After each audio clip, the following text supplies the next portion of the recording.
C'est quoi le skirting? Ça existe vraiment les femmes fontaines?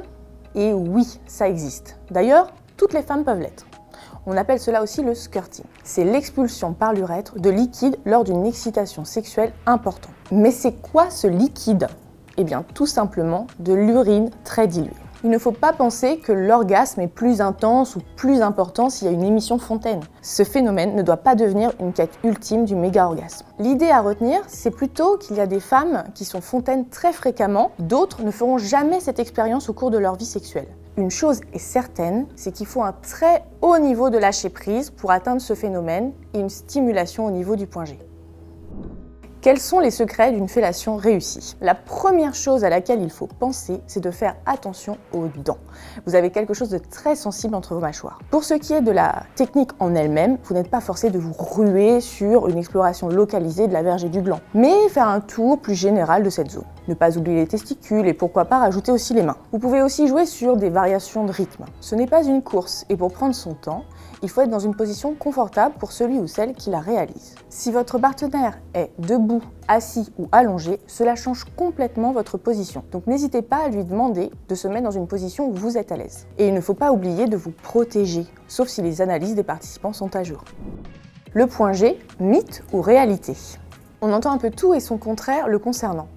On va se le dire une bonne fois pour toutes, le point G existe. Pour tous ceux qui ont des âmes d'aventuriers, archéologues, les Indiana Jones qui seraient à la recherche du point G perdu, ce n'est pas un bouton magique qui va déclencher systématiquement un orgasme chez toutes les femmes quand on l'actionne. D'ailleurs, on parle de point, mais c'est plutôt une zone d'affluence ou un carrefour de plusieurs structures, clitoris, urètre, glande de Skene, vagin. Ce point G favorise le déclenchement de l'orgasme ou l'augmentation de l'excitation sexuelle chez la femme. Mais où est-il? Il se situe à 3-4 cm sur la face antérieure de la paroi vaginale. La meilleure façon de le stimuler est avec le doigt, par exemple avec le mouvement de « viens ici ». Y a-t-il des techniques ou positions à adopter en cas d'éjaculation précoce? Une technique simple pour vous aider en cas d'éjaculation précoce, c'est la respiration, et surtout la respiration abdominale. Quand on inspire, le ventre va se gonfler. Pas facile de vous montrer dans mon état. Donc vous inspirez, une petite pause d'une seconde, puis vous soufflez longuement.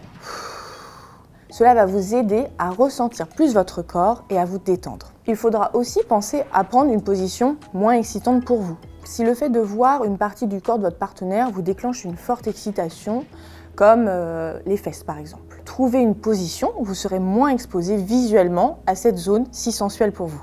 Et pour finir, ne vous focalisez pas sur votre temps d'érection. Il y a plein d'autres façons de vous faire plaisir dans une relation sexuelle avec un partenaire. Pourquoi pas explorer plus largement une sexualité non pénétrative ou encore vous servir d'accessoire. Mettre un doigt dans l'anus de son partenaire masculin, plaisir assuré? Si votre partenaire ne veut pas que l'on touche cette zone, c'est plutôt le déplaisir qui sera au rendez-vous. L'anus est une zone érogène, mais pas chez tous les individus. Chez les hommes, on peut stimuler la prostate grâce à cette pratique. La prostate, c'est un organe de la taille d'une châtaigne qui se situe en avant du rectum. On parle de point P, rien à voir avec le bricolage.